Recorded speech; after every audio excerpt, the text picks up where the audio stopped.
Nyawa Krishna diselamatkan Raja Anggakarna dari serangan ganas Paundraka Basudewa.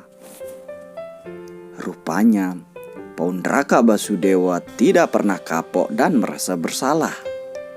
Sebelumnya yang telah dihajar oleh Karna akibat kesombongannya. Kini berulah lagi yang tidak mengurungkan niat jahatnya ke Sri Krishna. Paundraka Basudewa, si Krishna palsu, benar-benar ingin melenyapkan Krishna demi memastikan penobatan dirinya sebagai Basudewa yang asli, yang merupakan titisan Dewa Wisnu. Kisahnya terjadi di hutan, yang kala itu Sri Krishna dan Paundraka Basudewa bertemu kali pertama setelah utusan Krishna palsu bersurat ke Dwaraka. Di sana juga turut hadir para Pandawa, Duryodhana dan Sakuni. Krishna menyadari pertemuannya dengan Paundraka adalah sesuatu yang sia-sia karena menganggap Paundraka sedang berhalusinasi dan mabuk. Maka Krishna dan Pandawa memutuskan untuk meninggalkan tempat itu dan menjauh dari Paundraka. Nah, tiba-tiba muncul niat jahat Paundraka untuk membunuh Sri Krishna dari belakang. Paundraka Basudewa menggunakan bola api yang keluar dari tangannya untuk menyerang Krishna. Saat bola api mengenai Krishna, tiba-tiba dihentikan oleh anak panah milik Raja Anggakarna, sehingga gagal mengenai Sri Krishna. Krishna berbalik badan dan sambil tersenyum berkata dalam hatinya bahwa Paundraka harus dihentikan sebelum membuat kekacauan yang lebih besar. Terjadilah percakapan di antara mereka. Paundraka berkata, "Akulah satu-satunya awatara Wisnu, Paundraka Basudewa. Tidak ada orang yang dapat menandingi saya. Saya telah turun sebagai Raja Paundraka, menolong jiwa-jiwa yang tertindas dengan belas kasihan tanpa sebab yang tak terbatas." Krishna membalas celotehan Paundraka. "Anda harus melepaskan posisi Anda. Wahai si peniru, tolong serahkan semua simbol Basudewa yang telah Anda salah gunakan. Dan setelah melepaskan posisi ini, datang dan serahkan padaku. Jika karena kelancanganmu yang kasar, engkau tidak memperdulikan kata-kataku, maka aku menantangmu untuk bertarung.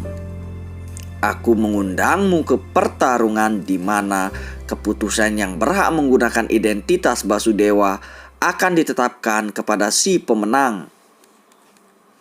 Paundraka Basudewa menertawai Sri Krishna karena dia menganggap bahwa dirinya pasti akan menang, lalu berusaha memaksa Sri Krishna untuk menyerahkan atribut yang diklaim miliknya. Krishna lalu menjawab, "Aku tidak akan pernah melepaskan simbol Basudewa, terutama cakra sudarsanaku. Aku akan menggunakan cakra ini untuk membunuh tidak hanya kau Raja Paundraka, tetapi juga semua pengikutmu. Aku akan menghancurkan Paundraka yang merupakan orang yang bodoh, curang dan penipu." Kemudian Sri Krishna mengobarkan perang melawan Paundraka dan akan membunuhnya.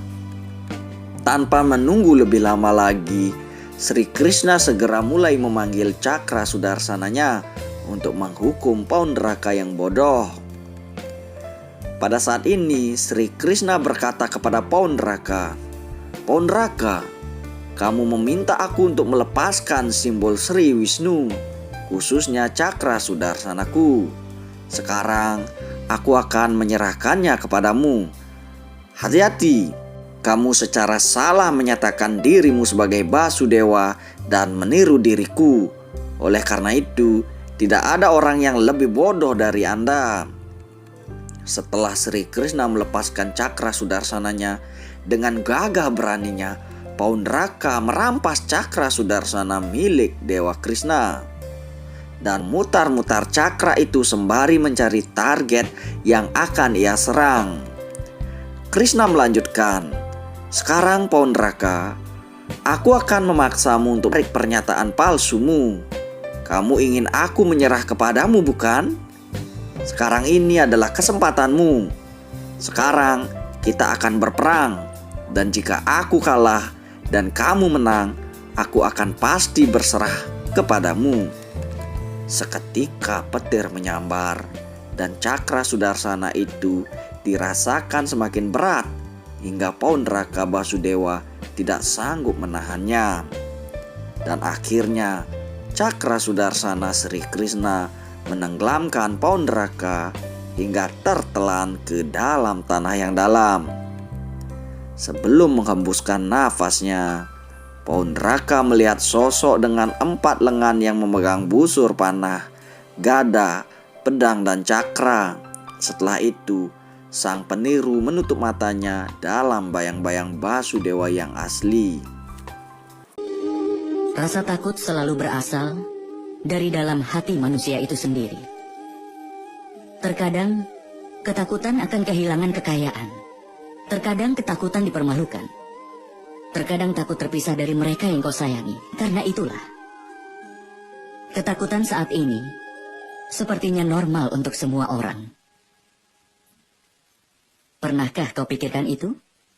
Apakah keadaan atau hal-hal yang menjadi penyebab rasa takut adalah juga akar dari kedukaan? Tidak. Tidak ada hal yang seperti itu. Dan pengalaman semua orang menunjukkan bahwa memiliki rasa takut tidak menyelesaikan masalah di masa depan. Rasa takut hanyalah imajinasi dari kedukaan yang akan datang. Itu tidak ada hubungannya dengan hal apapun juga. Meski sudah mengetahui rasa takut tidak lain hanyalah sebuah imajinasi, apa sulit untuk lepas darinya dan hidup di dunia ini tanpa rasa takut? Coba kau pikirkan itu.